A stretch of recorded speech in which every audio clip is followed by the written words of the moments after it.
Attitudes and values. We've talked about this, but let's just recap what these attitudes and values are that will lead to peace in society.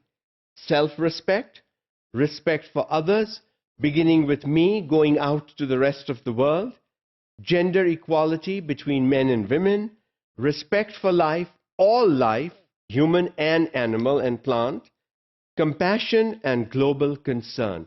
Compassion for people in my immediate neighborhood, in my community, in my society, and at the global level. Ecological concern, what are we doing to the environment? Cooperation, getting along with one another, working together, compromising, negotiating. Openness and tolerance, being able to say what one wants to say, do what one wants to do, and tolerate the differences. Just because somebody says something different from me or does something different from me does not mean I need to get into a conflict. Justice, fairness, we've talked about that a lot. When people see things in their society, in their immediate surroundings as being fair, peace will prevail. Social responsibility, not just looking at yourself, but looking at the people around you. You are socially responsible for individuals around you as well. And so, as socially responsible individuals, what are we going to do in our immediate societies? Positive vision. Peace will exist. Peace can exist. Having a positive vision is critical. Just think, oh, this area is at war, that area is at war will happen, is not going to get you to peace.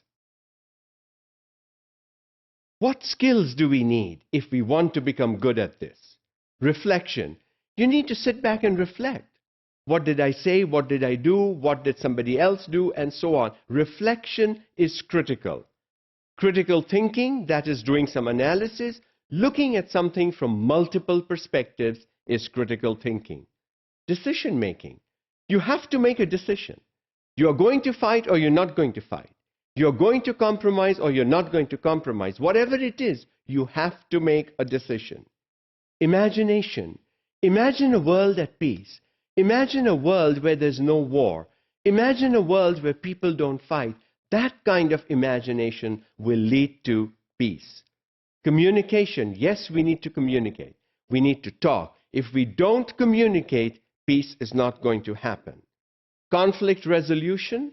Conflicts will happen. They need to be resolved. And let me re-emphasize, they need to be resolved by non-violent means. Empathy. Understanding people from their perspectives. Not feeling sorry for them because that would become sympathy, but understanding them. Group building. As I said earlier, we cannot live as individuals in today's world. We live in groups. We live as a group, and we will need to work within groups in order to be successful. Upholding human dignity is the first theme in peace. Is at the center of the value system that we associate with social peace. Upholding human dignity, the worth, the respect of all human beings, no matter who they are, no matter where they are. Universal Declaration of Human Rights, Article 1, and I'm not going to go through all the articles, okay? You'll have to look at these in your readings and hopefully pick up what these different articles mean. There are 30-some articles under this Universal Declaration of Human Rights, and if these articles are looked at, worked upon, practiced in our daily lives, I think a lot of conflict can be avoided and a lot of peace can begin to take shape in society. I'd like to focus on one or two of these articles. Now, freedom from slavery, which is Article 4, we may very well understand there are no slaves today. Well, maybe not in the slave sense, but are there people in slavery today? That's how you need to look at these articles. You know, in bondage, in slavery, are those people still existing today? Are there such cases? That's what we want to avoid. So that will be Number 4, As I said, I'm not going to go through all of them. I'm going to go through some of them. Article 7, I think, is important for us. Right to equality before the law. No matter who you are, before the law, you are just a simple citizen. Doesn't matter what your status is, doesn't matter where you come from, what socioeconomic background, what educational level you come from. In front of the law, everyone should be treated the same. That is when peace, fairness, justice, those kinds of concepts will be visible and peace can prevail. We'll move on. Okay, I want to look at Article 12.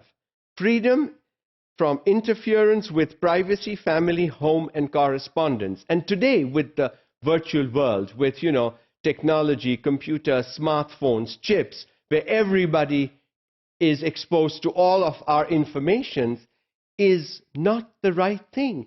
What right does an individual have? How can we tap into, should we tap into resources and information about other individuals?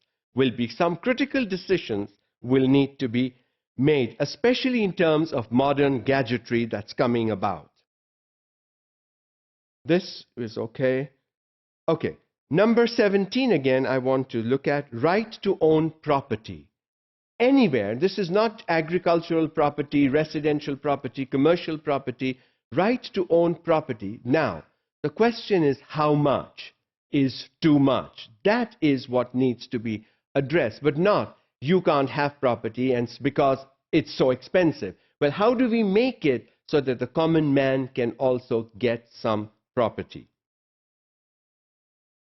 This is okay. And then I'd like to look at 23. Rights to desirable work and to join trade unions. Desirable work. What work is that you want to do? That's the work you should be allowed to do and permitted to do. If it doesn't exist, create it.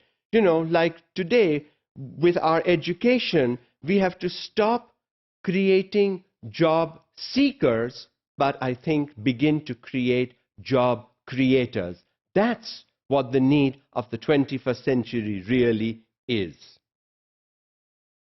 These are okay. We'll look at those. And I'd like to look at this last one. Freedom from state or personal interference in the above rights.